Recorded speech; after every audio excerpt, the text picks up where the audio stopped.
Wuhan, and the country was China. Wuhan, China, as you may very well know, how could you not know, was the origin of the coronavirus that has wreaked havoc comparable to that of 103 years ago. It's wreaked havoc on individuals and their lives, even our own, I'm sure, in many ways, and also on organizations. Today, I'm going to be focusing on the impact of the pandemic on organizations of higher education, colleges, universities, all colleges and universities. And I'm coming from a position that it takes leadership, highly effective leadership would even be better, to bring about and handle all these changes in vision, changes in the mission, maybe there are adjustments, changes in the goal, new goals, and in strategies to meet those goals. And while individual leaders have been working on this for some time, they've got a whole new set coming in. For example, students are coming back on campus, and they've got a whole new set of challenges. And so, again, my name is David Nickel. Let me just tell you a little bit about my background. I have an earned doctor with a double major from Indiana University in Higher Education Administration. That's focused on leadership and chemistry. My big interest in both higher education, I've had 20 years experience in higher education and also about 20 years experience in business and industry. But it's always been leadership since my early days when I decided that I was not going to go the route of chemistry. Now, some of my experiences, I've served in enrollment management and admissions for the University of Wisconsin-Milwaukee, Arkansas State, many schools in Central Ohio and also Ohio State. I've also worked as a consultant recently for a school in Indiana, in Central Ohio called Otterbein University. I've also worked out of the Attorney General's office in Ohio. And the other part of my background is I was head of the Leadership Management Development Program at Goodyear. So, how has the pandemic changed the vision, mission, goals, and strategies for your individual work unit, knowing that it's impacted the entire university, but how about your individual work unit, whether that is the institution of research or internal research or whatever. What can be learned from each of you and others here in this meeting today? So again, many challenges that leaders have already been facing. They are the ones, leaders, again, are the ones who bring about changes, who make changes. It falls upon them as responsibility. How has the vision and mission been changed or restricted?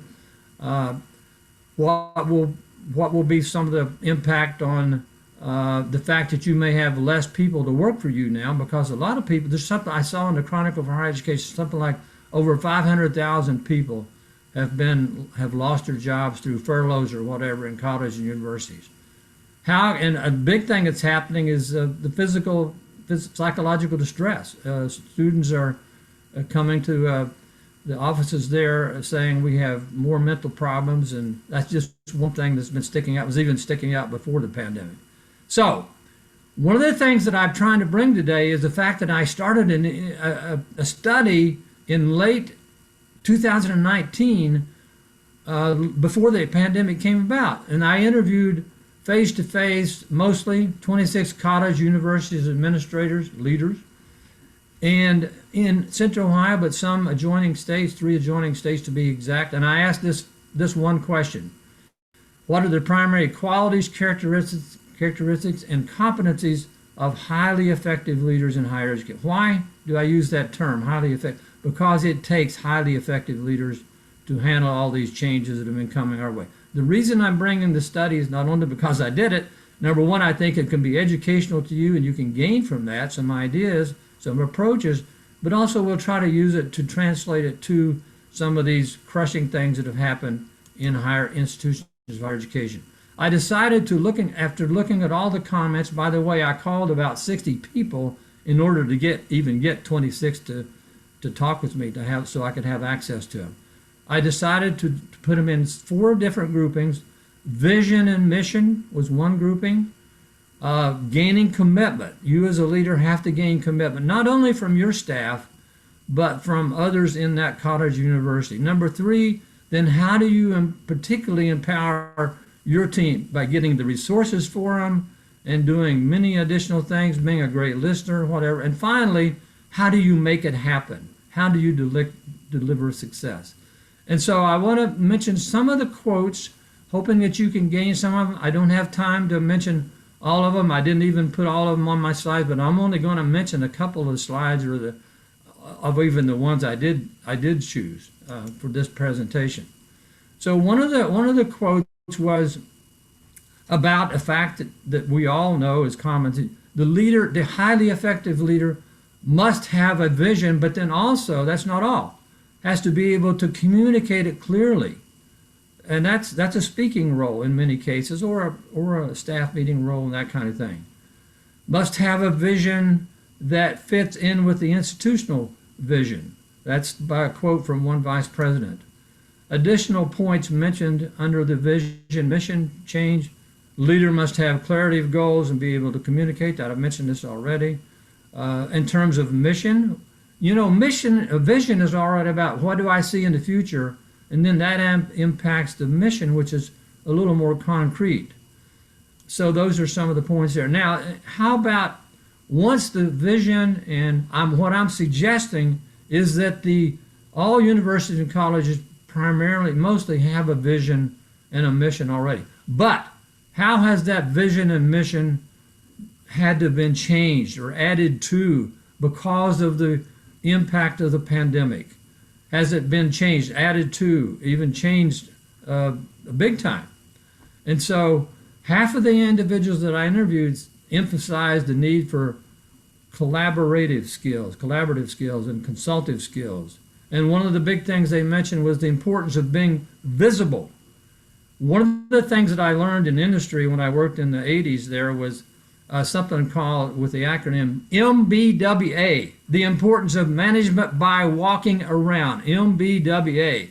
And that can also be easily used in any organization, but particularly I'm saying it can be used in college, university. By a leader can walk to the office of the other person, walk to the office of a colleague, be visible.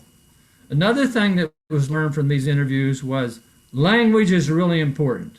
People want to know that they've been listened to and heard.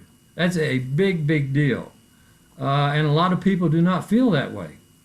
You got to listen to their concerns. Listen. Listening was mentioned. Really surprised me how many times the importance of having good listening skills. And you as a provost, this was by a president, you as a president, provost, or dean must be able to speak to a wide variety of faculty and students. If you've worked in a college, university, you know that faculty can be very individualistic and very diverse and very different. You got to be able to speak to all of them and use your language. Language is important, just as I've said. You've got to be listened to. I think I may have already mentioned that. Sorry, I thought okay. Now, just one or two more things. The importance of feeling psychologically safe. Do people feel safe in coming to you as a leader and speaking what they want to say? A lot of people feel that they don't have, there's that empower balance. And no matter where you are, there's some empower balance with you and the person above you. But a lot of people below you in the organization feel that way. You've got to do things to counter that. The third big category that I put these interview responses to was in the importance in the area of empowering the team. 24 out of 26 individuals mentioned the key skill of gaining support from others, including certainly their own staff, of course, but many others in a college university. When I was a director of admissions, I had to work with all the deans, I had to work with the publications department, and many other departments. And you got to inspire people. But a lot of people know that, but they don't know how to inspire. We have a person here in Central Ohio. He is the president and co-founder of a place called Kemper House. And this is a firm that deals with care to dementia and Alzheimer patients and assisted living in general. And I'm always impressed when I hear him talk about his team and what he does to inspire them and how much fun he has just working with them. And so there's a great example that's very inspirational that I'd give you that point there. The next point here under empowering the team is, here's a very interesting thing. One leader said that at the end of my meetings with my staff, I always say, if I can help you in any way, please let me know. Is there anything that I can do for you? Is there anything that I need to pay attention to or that I need to do better? Now, I would love to have had a leader like that, but I've had 20 leaders, official leaders, and not a one of them said that. I would be so thrilled for a leader to have said that to me. And then another really interesting approach that you might want to take on, after a very difficult conversation, the person's come to you, it's a difficult topic. This particular vice president said, I always say, did you feel better after this conversation or did you feel worse? That takes a lot of vulnerability and courage for the leader to say that, because an individual can say, I feel worse. So anyhow, I love that piece there. Other points were, it's got to be psychologically safe. We've already be willing to receive feedback, even welcome it.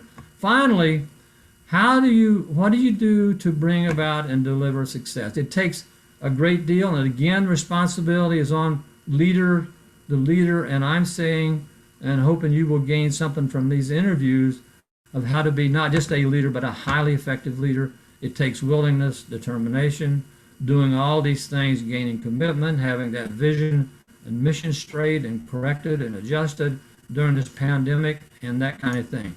So just a couple of points beyond what I said. Leaders will have failures. One president or one dean said, you got to learn from all those things that don't work out. Call them failures if you want to, but learn from them and adjust accordingly. The importance of adding in humor and smile. When somebody comes into the office, one president said, I always I know everybody's first name. I get the administrative assistant to make sure I've got the first name, and I call them by the first name. I put a chair beside him. I don't stay behind my desk. I'm not suggesting you can't still be open and transparent behind a desk, but it does make it nice when the leader comes out and talks with the person who comes to their office. So right now, I'd like to put you in breakout sessions, and you're going to have 5 minutes apiece on these 4 questions. What are the 2 major challenges that you currently face as a leader? How have the vision and mission for your unit changed, your particular administrative unit changed since the pandemic? How will you go about gaining commitment from others toward new goals and strategies? And how will you go about empowering your team and delivering success and making it happen? Finally, I leave you with this. It's been, I know I've got a reporter that's going to report now from each of those 4 groups to give us some takeaways. We've got a total of 10 minutes for you to come to back to this main session. And thank you for your comments there from these reporters. And I want to finish with this quote. Life is about accepting the challenges along the way, choosing to keep moving forward, and savoring the journey. Mr. Toastmaster.